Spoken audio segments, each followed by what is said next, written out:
warahmatullahi wabarakatuh. Waalaikumsalam warahmatullahi wabarakatuh.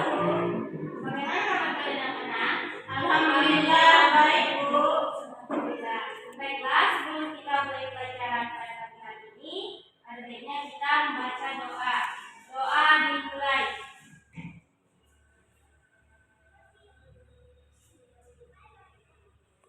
Doa selesai.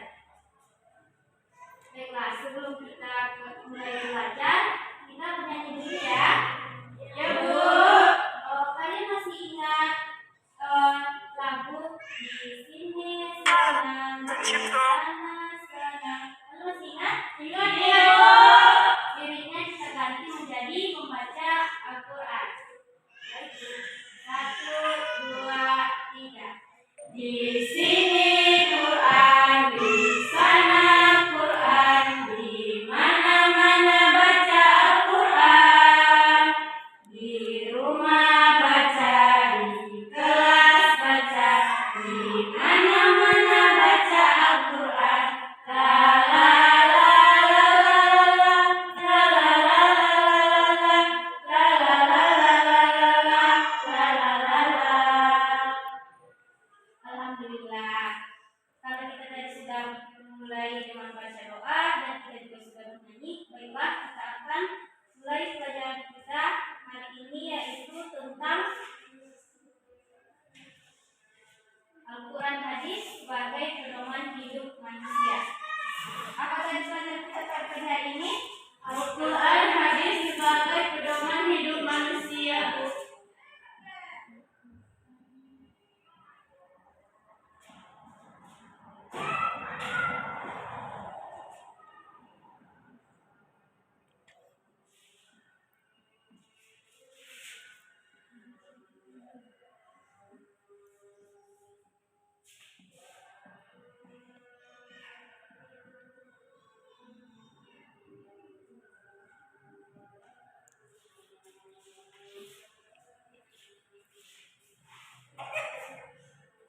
Al-Quran dan hadis merupakan suatu hal yang tidak asing lagi bagi kehidupan manusia. Ibaratnya dalam sebuah perjalanan, Al-Quran adalah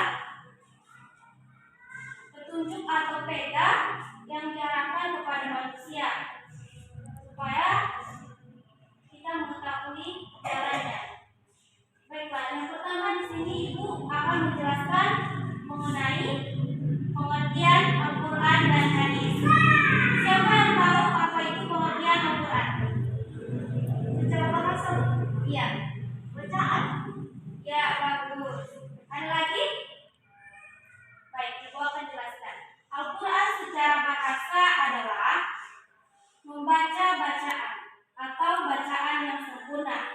Sedangkan menurut istilah adalah wahyu Allah yang diturunkan kepada Nabi Muhammad secara berangsur-angsur melalui malaikat Jibril. Dan siapa yang mengamalkannya akan mendapat amal ibadah. Selanjutnya yaitu pengertian hadis.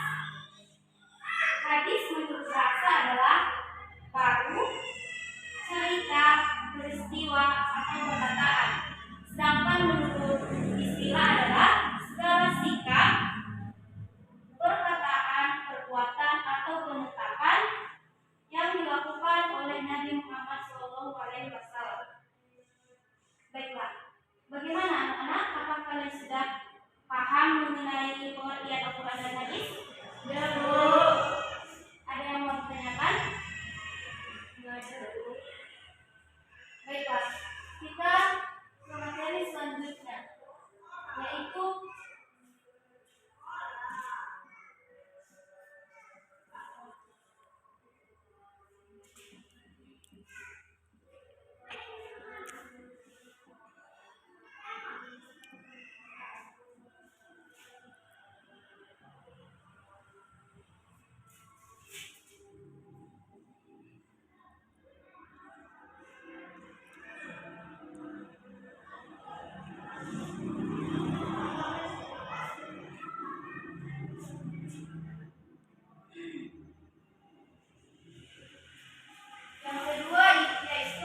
demikian karena di dalam Al-Quran banyak sekali memuat tentang hukum Islam.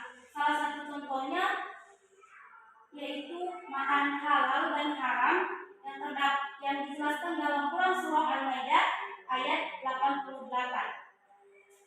Yang kedua, fungsi Al-Quran yaitu sebagai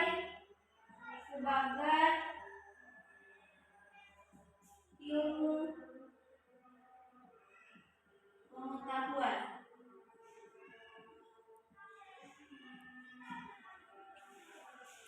Yang kedua, fungsinya itu sebagai ilmu pengetahuan. Contohnya, di dalam Al-Quran dijelaskan yaitu tentang kelahiran manusia dan penciptaan alam semesta. Fungsi Al-Quran yang ketiga yaitu sebagai penyempurna kitab-kitab sebelumnya, yaitu Taurat, Injil, dan Zabur. Selanjutnya yaitu fungsi hadis. Yang pertama yaitu menetapkan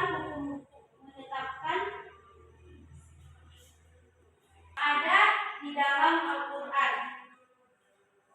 Contohnya dalam riwayat Bukhari yaitu tentang dilarangnya seorang laki-laki menikahi saudara perempuan istrinya. Fungsi yang kedua yaitu tentang memperjelas ayat Al-Quran yang masih bersifat global.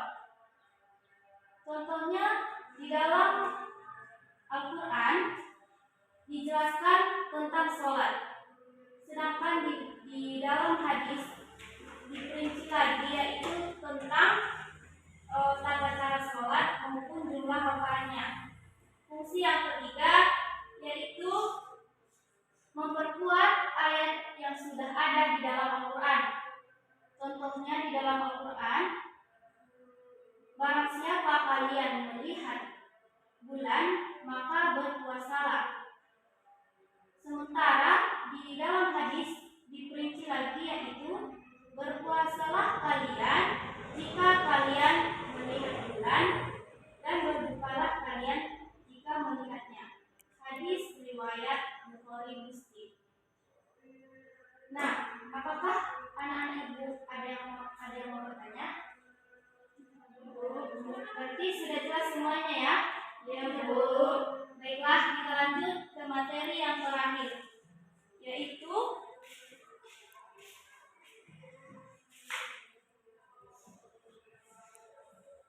cara memfungsikan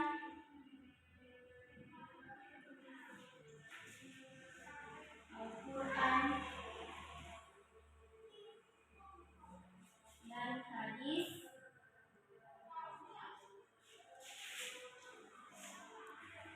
dalam kehidupan sehari-hari.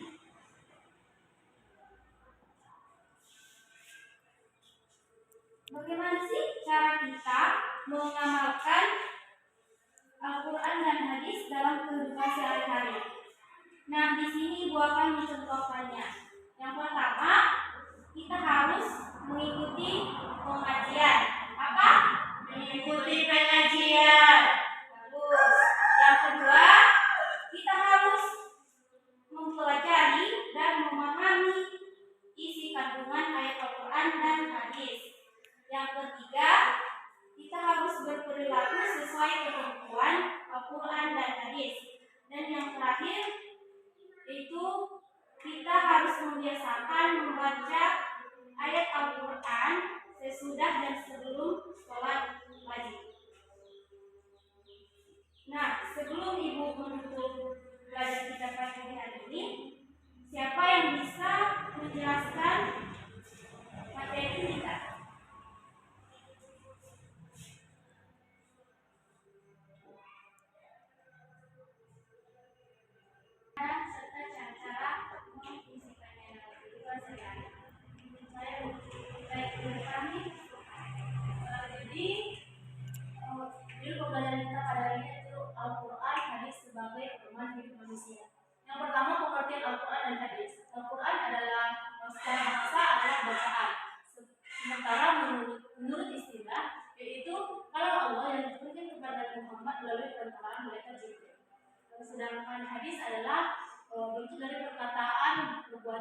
serta perintah dari Rasulullah SAW.